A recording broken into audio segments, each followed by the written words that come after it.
अभंग 121. संतांचे गुणदोष आणिता या मना, केलिया उगाना सुकृताचा, पिळोनिया पाहे पुष्पाचा परिमळ, चिरोनी केळी केळ गाढवतो. तुका म्हणे गंगे अग्निसी विटाळ, लावितो चांडाळ दुःख पावे. बाह्य आचरणावरून खऱ्या संतांविषयी दोष मानत आणणाऱ्यांची पुण्याई संपली असे समजावे. जो मनुष्य सुगंधी फुल चुरगाळून त्याचा सुवास काढतो किंवा केळीचे झाड कापून त्यातील फळ पाहतो तो गाढव आहे. तुकाराम महाराज म्हणतात, अत्यंजा घरची गंगा आणि अग्नी यांचा विटाळ मानतो तो चांडाळ असून त्याला सतत दुःख भोगावे लागते. अभंग 122. चुंबळीशी करी चुंबळीचा संग, अंगी वसे रंग क्रियाहीन, बीजा ऐसे फळ दावी परिपाकी, परिमळ लौकिकी जाती ऐसा, माकडाच्या गळा रत्नकुळांगना, सांडोनिया सुना बिधी धुंडी. तुका म्हणे ऐसा व्याली ते गाढवी, फजित ते व्हावी आहे पुढे. व्याभिचार करणाऱ्या स्त्रीच्या मुलाला व्याभिचार करणाऱ्या स्त्रियांचा सहवास आवडतो. त्याच्या अंगी धर्मभ्रष्टतेचे रंग असणार.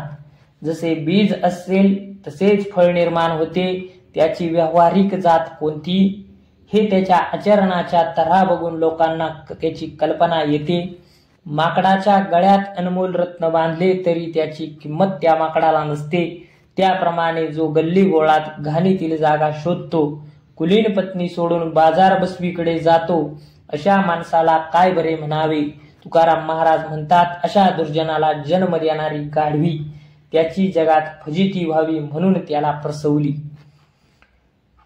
अभंग 123.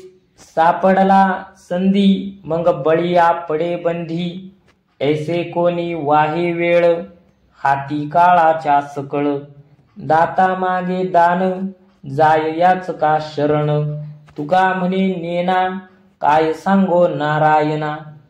एखादा पुरुष गोंधळून गेला की कितीही सामर्थ्यवान असला तरी बंदिवान होऊन पडतो.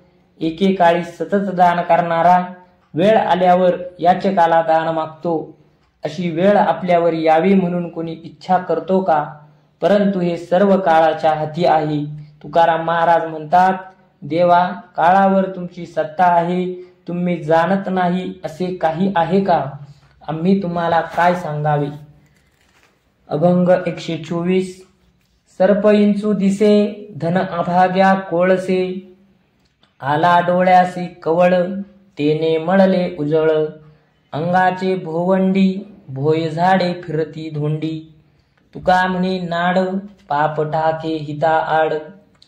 पूर्वजांनी जमिनीत धन पुरले ते एका दुराचारी पुरुषाने उकरून काढले. त्या दुर्भाग्याला ते द्रव्य न दिसता साप विंचू कोळसे दिसले. ज्याच्या डोळ्यांना कावीळ झाली त्यांना शुभ्र वस्तू पिवळी दिसते. आपल्याच अंगाभोवती गरगर फिरल्याने भोवळ येऊन जमीन झाडे डोंगर आपल्या भोवती फिरत आहे असे वाटते. तुकाराम महाराज म्हणतात, पूर्वी केलेले पापे तुमच्या हिताला अडथळा करते.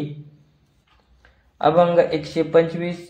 न देखोनी काही म्या पाहिले सकळही, झालो अवघिया परी मी हे माझे ठेले दुरी, न घेता घेतले हात पाय उसंतिले, खादले न खाता रसना रस झाली घेता, न बोलोनी बोले केले प्रगट झांकिले, नाईकले कानी तुका म्हणे आले मनी. विश्वातील प्रत्येक वस्तू मी डोळ्याने न पाहताही पाहिली आहे, कारण मी हा माझेपणा निशेष मावळल्यामुळे मी देहा एवढा परिच्छिन्न न राहता सर्व विश्वाचे अधिष्ठान झालो आहे. म्हणून माझा तो आत्मा तोच विश्वात्मा मी माझ्या हाताने पायाने वाणीने जे कार्य केले नाही ते सर्व मी आत्मवृष्टीने केले आहे. मी काही न खाता सर्व काही खाल्ले. सर्व पदार्थांची चव जिभेने घेतली नसली तरी हरिनामाच्या अमृताची चव घेतली आहे. मी वाणीने सामान्य गोष्टी न बोलता आत्मानुभवाने सर्व संवाद करीत राहिलो. इतरांच्या दृष्टीने जे झाकले आहे ते माझ्याकडून आत्मज्ञानाने प्रगट केले गेले. तुकाराम महाराज म्हणतात, मी कानाने हे काही ऐकले नाही, परंतु अनेक अनुभवांच्या रूपाने माझ्या मनरूपी पडद्यावर उमटले. अभंग 126. शरणागत झालो तेने मी पणा मुकलो, आता दिल्याचीच वाट पाहो नाही खटपट, न लगे उचित काही पावाया संचित, तुका म्हणे सेवा माने तैसी करू देवा. मी भगवंताला शरण गेलो आणि जीवदशा नष्ट झाली. आता काही प्राप्तीसाठी साधनांची खटाटोप न करता तुम्ही काय देता याची वाट पाहत बसलो आहे. माझ्या संचित कर्मापासून मला सुख होईल की दुःख हे पाहणे उचित वाटत नाही. तुकाराम महाराज म्हणतात, देवाला मान्य होईल अशी सेवा आम्ही करू. काखे कडास 127. काखे कडासन आड पडे, खडबड खडबड हुसकले, दाद करा फजित खोरा लाज नाही, अवघा झाला राम राम कोणी कर्म आचरेना, हरिदासांच्या पडती पाया म्हणती तया नागवावे, दोन्ही ठाई फजित झाले पारणे केले अवकळा, तुका म्हणे नाश केला विटंबला विष जेणे. एक कडक ब्रह्मचर्य व्रत पालन करणारा ब्रह्मचारी रस्त्याने चालला. त्याच्या काखेतले हरणाचे कातडे बसण्याचे आसन अडखळ्याने खडखड आवाज करीत खाली पडले. तो तुकाराम महाराजांना उद्देशून रागाने म्हणाला, असल्या फजितखोरांना खरोखर लाज वाटत नाही यांची संभावना करा, त्यांना जाब विचारा. कोणीही खऱ्या धर्माचे आचरण करीत नाही. लोकांना भाविकपणा दाखवण्यासाठी तोंडाने सतत रामराम म्हणत बसतात. तो म्हणाला, हरिदासाच्या पायावर विनम्रतेने माथा ठेवतात त्यांनाच लुबाडतात. असे दोन्ही ठिकाणी परपंच परमार्थ फजिती झाल्याने त्यांना अवकळा आली आहे. तुकाराम महाराज म्हणतात, या ब्रह्मचारी मंडळींनी वेशाची विटंबना करून आपला सर्वनाश करून घेतला आहे. अभंग 128. कुटुंबाचा केला त्याग नाही राग जव गेला, भजन ते ओंगळवाने नरका जाणे चुकेना, अक्षराची केली अटी जरी पोटी संत निंदा, तुका म्हणे मागे पाय तया जाय स्थळासी. क्षविक वैराग्याने परपंचाकडे पाठ फिरवली, पण पोटातील आशा ममता गेल्या नाहीत. वरवरचे ढोंगीपणाने केलेले भजन ओंगळवाने वाटते. त्याचे हरिभक्तीचे ढोंग त्याचा नरकवास चुकविणार नाही. शब्दज्ञानाची खटाटोप पोटात संत निंदा असेल तर व्यर्थ जाणार. तुकाराम महाराज म्हणतात, अशा विचाराने भारलेल्याचा पारमार्थिक कल्याण होणार नाही, तो नरकाकडे ओढला जाणार. 129. तारतीम वरी तोंडाच पुरते, अंतर आहे येते अंतरीचे, ऐसी काय बरी दिसे ठकाठकी, दिसते लौकिकी सत्य ऐसे, भोजनात द्यावे विष कालवणी, मोह चाळवणी मारावया, तुका म्हणे मैंद देखो नेदी कुडे, आदराचे पुढे सोंग दावी. कपटी मनुष्य तोंडावर गोडपणे सारासार विचाराने बोलण्याचे ढोंग करतो, पण आतून तो कपटी असतो. तुकाराम महाराज म्हणतात, मला त्यांच्या अंतःकरणातील भाव समजला. भोजन देताना त्यात मरण्यासाठी विष काढून द्यावे, त्याप्रमाणे हा खोट्याचा मोह म्हणजे सत्यापासून दिशाभूल आहे. देवा, ही ठकाठकी फसवणूक बरी दिसते का? असत्याला सत्य समजण्याचा हा सारासार विचार सत्य उमजू देत नाही. कपटी भावाने मोठ्या कौशल्याने सत्याचे वरवर सोंग दाखवतात. अभंग 130. ब्रह्मनिष्ठ काढी जरी जीवा नावे मोडी, तया घडली गुरुहत्या, गेला उपदेश तो मिथ्या, सांगितले कानी रूप आपुले वाखानी, भूतांच्या मत्सरे ब्रह्मज्ञान नेले चोरे, शिकल्या सांगे गोष्टी भेद क्रोध बाहे पोटी, निंदा स्तुती स्तवनी, तुका म्हणे वेंची वाणी. जीव ब्रह्माच्या एकतेचा गुरुनी बोध केला, तरीही स्वतःला ब्रह्मनिष्ठ म्हणणारा जीवाच्या बाबतीत द्वैत्य पाहतो. गुरुचा उपदेश व्यर्थ घालविला म्हणून त्याला गुरुहत्येचे पातक लागते. देहासक्ती गेली नाही म्हणून स्वस्तुती इतर जीवाचा मत्सर करते. त्याचे ब्रह्मज्ञान चोरांनी नेले, उपदेश आचरणात नाही. गुरुने कानात सांगितलेले गुह्य ज्ञान इतरांना सांगत फिरतो, भेदाची क्रोधाची भावना नष्ट झाली नाही. तुकाराम महाराज म्हणतात, तो ब्रह्मज्ञानाचा उपदेश न करता लोकांची निंदा स्तुती करण्यात व्यर्थ वेळ घालवतो. इहलोकीचा हा देह देव इच्छिता ती पाहे. धन्य आम्ही जन्मा आलो दास विठोबाचे झालो. आयुष्याच्या साधने सच्चिदानंद पदवी घेणे. तुका म्हणे पावटणी करू स्वर्गाची निशाणी. स्वर्गातील देव या ब्रह्मानंदाच्या प्राप्तीच्या लालसेने नरदेहाची इच्छा करतात. आम्हाला नरदेहाची प्राप्ती झाली. आम्ही धन्य झालो, विठोबाचे दास झालो. मनुष्य जन्मामध्ये देहाच्या माध्यमांद्वारे भक्ती साधना करून ब्रह्मपदाची पदवी प्राप्त करणे हे नरदेहाचे सार्थक आहे. भक्तीमधील ब्रह्मानंद अवर्णनीय आहे. तुकाराम महाराज म्हणतात, आता आम्ही भक्ती साधना करून उच्च पदाची प्राप्ती करून सर्व जगात भगवत भक्त म्हणून कीर्ती करू. 132. पंडित वाचक जरी झाला पुरता तरी कृष्ण कथा एके भावे. शिर तुपासा करे झाली या भेटी तैसे पडी मिठी गोडपणी. जाणोनी या लाभ घेई हा पदरी गोड गोडावरी सेवी बापा. जाणिवेचे मूळ उपडोनी खोड जरी तुझ चाड आहे तुझी. नाना परिमळ द्रव्य उपचार अंगी उटी सार चंदनाची. जेविली या विन शून्यते शृंगारी तैसे गोडी हरिकथे विन. ज्या कारणे वेदश्रुती ही पुराणी तेची विठ्ठल नाने तिष्ठे कथे. तुका म्हणे एर दगडाची पेवे खळखळीचे अवघे मूळ तेथे.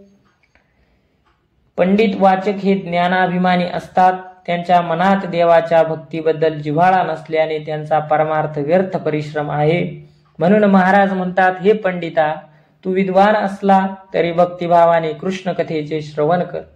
दुधाप्रमाणे मुळात गोड झालेल्या तुझ्या विद्वत्तेमध्ये श्रीकृष्ण कथेच्या तूप साखरेची भर पडली तर ते अधिक मधुर होईल. तुझ्या चित्तातील ज्ञान अहंकाराचे अविद्येचे खोड मुळापासून उपटून टाक. तुला आत्मप्राप्ती होईल. तुला खऱ्या पारमार्थिकतेची जाणीव असली तरी हे तू कर. सर्व सुगंधी उपचारामध्ये चंदन उटी या भोग सर्वश्रेष्ठ आहे. तसे भुकेने व्याकुळ झालेल्या देहावर आभूषणे घातली तरी ती व्यर्थ आहेत. त्याप्रमाणे हरिकथेच्या आवडीशिवाय पांडित्य रसहीन आहे. वेदश्रुती पुराणे यातील मौल्यवान सारभूत धन विठ्ठल कथेत आहे. तुकाराम महाराज म्हणतात, हरिकथे विना विद्वत्ता मिळवण्याची खटपट म्हणजे उभ्या दगडाचे पेव दगड काढून मोकळे करण्याप्रमाणे व्यर्थ श्रम आहे. त्यामध्ये केवळ दगडाच्या खळखळीशिवाय काही सापडणार नाही. अनेकांच्या कापिती माना निष्ठुरपणा पार नाही. करीती बेटे उसनवारी यमपुरी भोगावया. सेंदराचे दैवत केले नवस बोले तयासी. तुका म्हणे नाचती पोरे खोडिता एरे अंग दुखे. आपल्या पोटासाठी सेंद्र्या दैवता पुढे नवस फेडण्यासाठी कोंबडे बकरे यांच्या माना कापून बळी देतात. अशा चांडाळाला काय म्हणावे. ते सर्व जीव आपल्या प्राणासारखे मानित नाहीत. त्या कठोरांना आपण पुढच्या जन्मी तो चांगला सूड उगवेल आणि उसनवारी फेडील असा वैरी निर्माण करून ठेवतो हे कळत नाही. जी पोरे दुसऱ्याच्या खोड्या काढतात नाचतात त्यांचे रात्री अंग दुखणारच. हे लोक दगडाला शेंदूर लावून त्याला देव मानतात व त्याच्या समोर आपला नवस बोलतात. तुकाराम महाराज म्हणतात, आपल्या स्वार्थासाठी दुसऱ्यांना दुःख देतात. त्यांना दुःख भोगावेच लागते. गंधर्व अग्नी सोमभोगिती कुमारी कोठे चराचरी त्याग केला. गायत्री स्वमुखे भक्षितसे मळ मिळाल्या ओळ गंगा ओग. कागाची ये विष्टे जन्म पिंपळासी पांडव कुळासी पाहता दोष. शकुंतला सूतकर्ण शृंगी व्यास यांच्या नामे पाशपातकांसी. गणिका अजामेळ कुब्जातो विदुर पहा विचार पिंपळेचा. वाला विश्वामित्र वसिष्ठ नारद यांचे पूर्व शुद्ध काय आहे. न व्हावी ती कर्मे झाली नरनारी अनुतापे हरी स्मरता मुक्त. तुका म्हणे पूर्वनाठवी श्रीहरी मूळ जो उच्चारी नरक त्यासी. कन्या जन्मल्यापासून उपवर होईपर्यंत 8 वर्ष तिचा गंधर्व सूर्य चंद्र अग्नी प्रत्येकाला 2 वर्ष उपभोग घेतो असे शास्त्र सांगते. अशा प्रकारे तिने व्यभिचार केला म्हणून कोणत्या विवाह निश्चित केलेल्या वराने तिचा त्याग केला का? गाय तोंडाने अनेक प्रकारचे घाण पदार्थ खाते. सांडपाण्याचे घाण पाणी गंगेला जाऊन मिळते, तरीही गायीला गंगेला पवित्र मानतात. वड पिंपळ वृक्ष कावळ्याच्या विष्ठेतून बीज पडून उगवतात. पांडवांच्या कुळात दोष दिसतात. शकुंतला सूतपुत्र कर्ण, शृंगी ऋषी व्यास ऋषी यांचा जन्मदोष आहे, तरीही त्यांच्या नामस्मरणाने पापांचा नाश होता. कान्होपात्रा अजामेळ कुब्जा विदुर आणि पिंगळा यांच्या जन्मकथा दोषमूलक आहेत. वाल्या कोळी विश्वामित्रा नारद वसिष्ठ यांचे कुल काय पवित्र होते. याप्रमाणे या सर्व स्त्री पुरुषाकडून अनेक पापे घडली, परंतु त्या पापाबद्दल त्यांनी पश्चाताप केला आणि हरिस्मरण केल्यामुळे ती दोषमुक्त झाली. तुकाराम महाराज म्हणतात, पश्चाताप होऊन हरिभक्ती करणाऱ्या या स्त्री पुरुषांच्या चरित्रातले जो दोषाची वाच्यता करतो तो नरकात जातो.